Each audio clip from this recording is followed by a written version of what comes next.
hello friend समाज हर YouTube पाटा खुना जो को जोहार जो को सगुन जोहार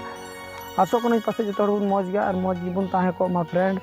आपे को समांग रे तीन minute Santali keyboard music video अगू सुधर करा फ्रेंड वीडियो पे कुसिया खान वीडियो लाइक शेयर कमेंट दालो पे हिडिंग तबना और फ्रेंड चैनल सब्सक्राइब करता बन पे ताकि वीडियो ना नोटिफिकेशन जो को लहार पे नाम मा